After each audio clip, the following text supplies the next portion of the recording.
Hello दोस्तों, स्वागत है आपका स्लीपी क्लासेस में।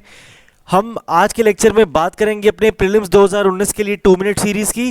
टॉपिक डिस्कस करेंगे constitutional development in India, right. लेकिन लेक्चर शुरू करने से पहले हम आपको बता दें कि कल का दिन बहुत ही एक्साइटिंग रहा है, बहुत सारे बच्चों के लिए एक्साइटिंग रहा है, क्योंकि फाइनली उन्होंने यूपीएससी की रिकमेंडेड कैंडिडेट्स की लिस्ट में अपना नाम पाया है।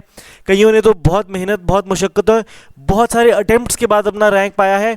और स्लीपी क्लासेस के लिए भी बहुत अच्छा दिन था, क्योंकि बहुत सारे बच्चे, अभी तक हमारे पास 12 बच्चों की लिस्ट ऑलरेडी है एंड सेवरल अनआंसर्ड ईमेल्स हैं और लिस्ट के साथ टैली किया जा रहा है, जो कि और हमें हमारे नंबर ऑफ स्टूडेंट्स बढ़ा देगा। तो हमारे लिए बहुत ही खुशी की बात है कि हमारे लिए ये फर्स्ट एग्ज़ाम था जिसके लिए हमने बच्चों की हेल्प करी थी प्रिपेयर करने में। और कुछ बच्चे जिनको जेन्युइनली लगा कि उन्होंने हमसे गेन किया प्रीलिम्स क्लियर करने में, मेंस क्लियर करने में, इंटरव्यू क्वालिफाई करने में, उन्होंने अपना एग्ज़ाम क्लियर किया और हमें शाम को कॉल करके और ईमेल लिख के बताया कि how sleepy has helped them. तो बहुत ही खुशी की बात है। उनकी जो इंस्पिरेशनल कहानियां हैं वो हम आपके साथ शेयर करेंगे। ऐसे कुछ कैंडिडेट्स भी हैं जिनका 5 बार जिन्होंने मेंस लिखा है but no interview call, 6th बार इस बार ही मेंस लिखा, इंटरव्यू कॉल आई, हमें कॉल किया, हमने इंटरव्यू के लिए थोड़ी सी उनकी हेल्प करी and they have been selected and बहुत बहुत बहुत अच्छा रैंक आया है। तो हमारे लिए सुपर सुपर एक्साइटिंग न्यूज़ है, ये बहुत खुशी की बात है। हमें और भी अच्छा लग रहा है कि हम अगर अपनी तरफ से एफर्ट कर रहे हैं और सामने वाले जो बच्चे हैं वो भी उतना ही एफर्ट कर रहे हैं और वो एफर्ट उनके रिजल्ट्स में रिफ्लेक्ट हो रहा है, तो बहुत ही अच्छा लगता है और खुद के एफर्ट्स का जो है एक तरीके से लगता है कि फल मिल गया है।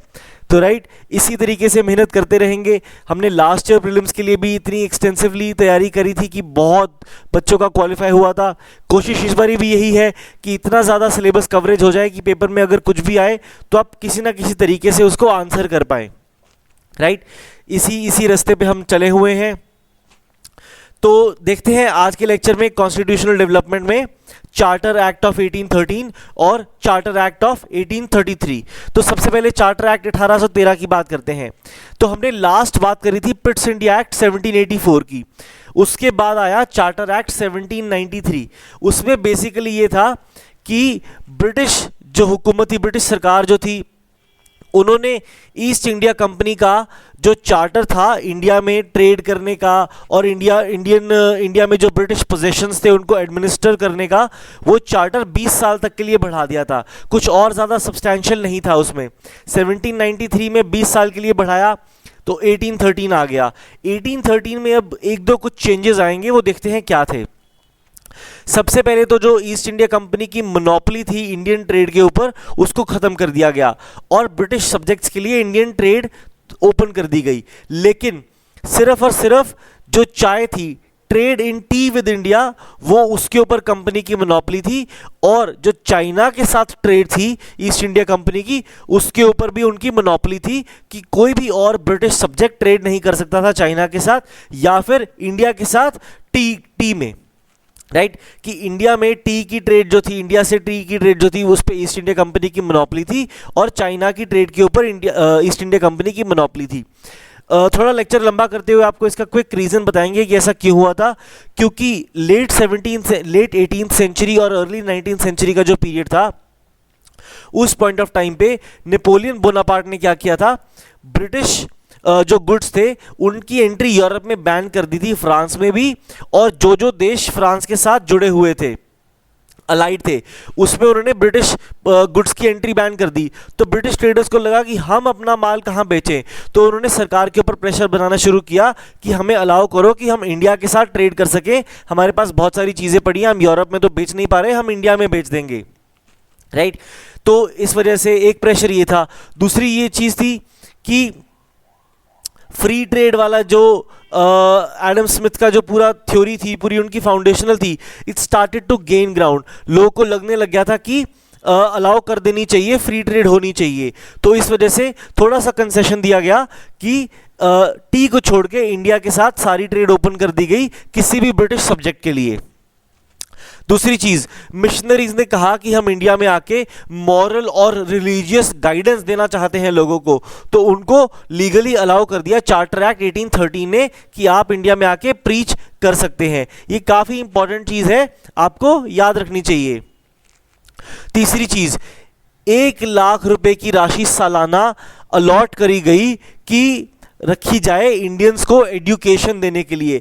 अब ये है कि रख लेते हैं, लेकिन कितना खर्च होता है कितना खर्च नहीं होता ये तो आपको भी पता है, हमें भी पता है। तो वो चीज़ है कि 1 लाख रुपए लेकिन अलॉट कर दिए गए थे, प्रोविजन रखा गया था इंडियंस की एजुकेशन के ऊपर स्पेंड करने के लिए।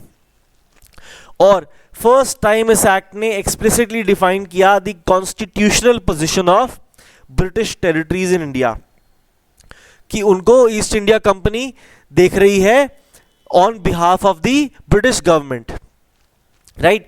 तो ये था 1813 का एक्ट। 20 साल के लिए इनका चार्टर और बढ़ा दिया गया था। अब 20 साल हो गए तो चार्टर एक्ट 1833 आया।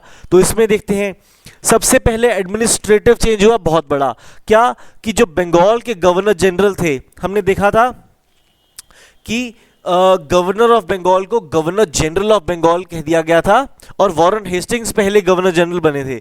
अब बंगाल की प्रोमिनेंस इतनी बड़ी कि गवर्नर जनरल ऑफ बंगाल को गवर्नर जनरल ऑफ इंडिया का खिताब दे दिया गया और सारी सिविल और मिलिट्री पावर्स उन्हीं को दे दी गई और लॉर्ड विलियम बेंटिक बने first governor general of India. अब इससे क्या है, फर्स्ट फेंट बिगिनिंग ऑफ सेंट्रल लेजिस्लेचर है कि एक बंदे के पास और एक काउंसिल के पास पूरी इंडियन टेरिटरीज जो हैं, जो ब्रिटिश पोजेशंस हैं, उनके ऊपर पावर आ गई कि कोई भी लॉ बनेगा वो पूरी जगह एप्लीकेबल होगा। कोई भी मिलिट्री डिसीजन है ब्रिटिश पोजेशंस, पूरे इंडिया में ब्रिटिश पोजेशंस को लेके, तो वो एक इंसान और उनकी एक काउंसिल लेगी। तो जो पहले एक मिनी कैबिनेट बनी थी कह लो बॉम्बे बंगाल मद्रास के लिए, वो पूरे इंडिया के लिए हो गई, क्योंकि हमने बात करी थी तब 18th सेंचुरी में। उसके बाद 50-60 साल और बीत गए हैं, तब ब्रिटिश पोजेशंस इंडिया में बहुत कम थी, प्रिडोमिनेटली बंगाल बॉम्बे और कैलकाटा के आसपास के इलाकों में थे। अब इस 1833 तक आते आते बहुत सारा हमारे देश में जो एरिया है वो ब्रिटिश पोजेशंस कहलाता है, ब्रिटिश के अंडर आता है। तो a vast part of the country is now under one small cabinet and one small council and one person. अब वो इंसान, वो काउंसिल डिसाइड कर रहे हैं, पूरे हाफ द इंडिया, ऑलमोस्ट आधा उनके अंडर आता था, उसके लिए लेजिस्लेटिव जो भी हैं लॉज हैं और मिलिट्री एक्शंस हैं, राइट। तो फर्स्ट फेंट beginnings of central legislature for India. Bombay और मद्रास के गवर्नर्स के पास जो लेजिस्लेटिव पावर्स थी वो भी छीन ली गई, वो भी गवर्नर जनरल ऑफ इंडिया को दे दी गई पूरे ब्रिटिश इंडियन पोजीशंस की, राइट। अब ईस्ट इंडिया कंपनी को जो को प्योरली कमर्शियल बॉडी रखा गया, उनकी सारी की सारी एडमिनिस्ट्रेटिव जो पावर्स थी वो चली गई और वो किसके पास गई, बोर्ड ऑफ कंट्रोल, राइट। कि बोर्ड ऑफ कंट्रोल देखेगा, आप प्योरली एक एडमिनिस्ट्रेटिव बॉडी हैं, आप कमर्शियल बॉडी नहीं रह गए हैं, राइट। कि जो है, जो कमर्शियल एक्टिविटीज हैं वो पूरे ब्रिटिश सब्जेक्ट्स के लिए थ्रो ओपन कर दी गई, राइट। यहाँ पे हमने देखा था कि चाय को छोड़ के ब्रिटिश सब्जेक्ट्स के पास हर चीज में ट्रेड करने की पावर थी, राइट था। यहाँ पे चाय भी ओपन कर दिया गया कि आप इंडिया के साथ ट्रेड कर सकते हैं। यहाँ पे चाइना के ट्रेड के ऊपर मोनोपोली थी ईस्ट इंडिया कंपनी की, यहाँ पे वो मोनोपोली भी खत्म कर दी गई कि चाइना के साथ भी कोई भी ब्रिटिश सब्जेक्ट ट्रेड कर सकता है। तो पूरी इंडिया और चाइना की जो ट्रेड थी वो ब्रिटिश सब्जेक्ट्स के लिए ओपन कर दी गई। ईस्ट इंडिया कंपनी की जो कमर्शियल एक्टिविटीज थी वो खत्म कर दी गई और प्योरली एडमिनिस्ट्रेटिव बॉडी वो रह गई, जो कि बोर्ड ऑफ कंट्रोल के साथ मिलके इंडिया में जो ब्रिटिश पोजेशंस हैं उनको गवर्न करेगी। और चौथी चीज कोशिश करी चार्टर एक्ट 1833 ने कि इंडिया में एडमिनिस्टर करने के लिए, गवर्न करने के लिए हमें अच्छे मेरिटोरियस टैलेंटेड लोग चाहिए। तो कोशिश करो कि इंडिया में भी एक open fair meritorious competition introduce करो सिविल सर्वेंट्स को सिलेक्ट करने के लिए।